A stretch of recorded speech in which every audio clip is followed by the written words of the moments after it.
তো নমস্কার বন্ধুরা, welcome back to new blog. তো গাইস, আজকে আমরা মানে আমার নিজের কথা বলছি, আমরা বলছি, এখন তো আর আমরা নেই। তো আমি তো আজকে কোনো রাইডে যাইনি, আর যাওয়ার ইচ্ছে করে না। সত্যি কথা বলতে এত গরম আর এত রোদ, আজকে 36 ডিগ্রি সেলসিয়াস হাই উঠে গেছে। আর দেখতে পাচ্ছ আমরা এখন বর্তমানে আছি আমবাগানে। তো এখানে দুপুরবেলা আড্ডা দিতে ভালো লাগছে, কারণ কি এখানে একটু ঠান্ডা ঠান্ডা আর গরমও লাগে না। আর এই যে গামছাটা দেখতে পাচ্ছ, এই গামছাটা নিয়ে সবসময় আমার ঘুরতে হয়, কারণ এত রোদ এত রোদ এত রোদ। আর এই গামছাটা এতদিন আমার কাছে ছিল না, ছিল এই ব্যক্তির কাছে। এই গামছাটা নিয়ে আমাকে ভুলে গেছে যে গামছাটা দিতে হবে।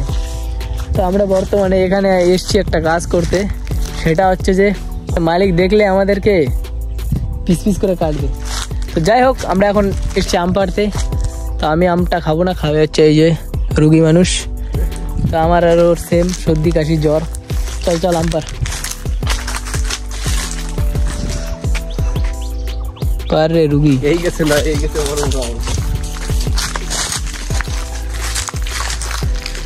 এই দেখো কত বড় বড় আম হয়েছে আমাদের বাগানে। আমাদের বাগান তো না, মানুষের বাগান। আর আমরা এরকম ভাবে আম পাড়ছি। তো দেখতেই পাচ্ছ এই যে দুটো আম পাড়া হয়ে গেছে, এই দুটোতে আমাদের হয়ে যাবে। আর বেশি পারবো না, কারণ কি একেবারে লোকের বাগান, তার উপর দিয়ে আমরা আম পেরে পেরে খাচ্ছি, চুরি করে। তারপর আবার চুরি করে। তো এইদিকে আমাদের আরো বন্ধুরা আড্ডা মারছে, ওখানেই যাব। ওখানে একটু লবণ লঙ্কা আছে, ওলে দিয়ে খেতে হবে। আর এখানে দেখছো কত কত সুন্দর ঠান্ডা, অসাধারণ বিউটিফুল বাগান, যে বাগানে আমরা আড্ডা মারি প্রতিদিন মানে প্রতিদিন। আর এই জায়গাটা এখন এই জায়গাটাই ভালো লাগে। এই যে দেখতে পাচ্ছ এখানে সব আড্ডা বাড্ডা হচ্ছে।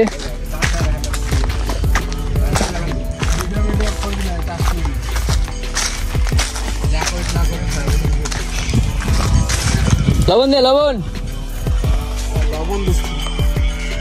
তো বন্ধুরা, এখানে আমাদের আম নিয়ে আমরা চলে এসেছি। আর এই বাগানেও দেখতে পাচ্ছ কত আম। তো এখন আমরা এটা এখন ফাটিয়ে খাবো। তো দেখতেই পাচ্ছ বড় বড় আম। লবণ দে লবণ। তো গাইস, আমটা এখন আমরা ফাটাবো। তো দেখতে পাচ্ছ, দাদা আমি একটু ফাটাই নিয়েছি। আরেকবার এই দেখতে পাচ্ছ কত বড় বড়, মানে এখনো কোনো শ্বাস টাস কিচ্ছু হয়নি, শুধু বিচি দেখা যাচ্ছে। আর এখন আমরা এটা ভুড়িয়ে ভুড়িয়ে খাবো, আমি আর আমার বন্ধু সজল।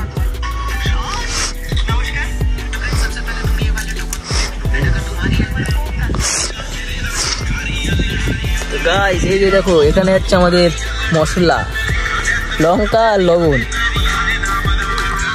লঙ্কা তো ভরেই না। Wow, very tasty. তোমরা খাও, পুরো মজা পাবে, পুরো।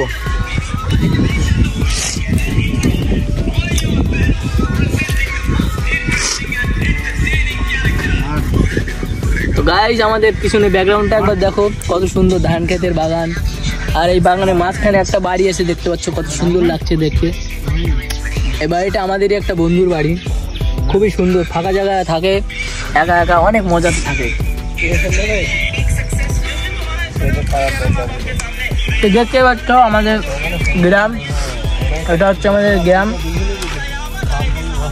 পুরো গ্রামটাই সুন্দর, তার থেকে বড় সুন্দর হচ্ছে এই বাগানটা, যে বাগানে আমরা সবসময় আড্ডা দিই। সবসময় না, আমি হয়তো কোনদিন রাইডে চলে গেলে এরা দেয়। তো আমি ঠিকঠাক কথা বলতে পারছি না, তো এটা আগে খেয়ে নিই, তারপর তোমাদেরকে বাগানটা এক্সপ্লোর করাচ্ছি আস্তে আস্তে। ঠিক আছে, ততক্ষণ সঙ্গে থেকো।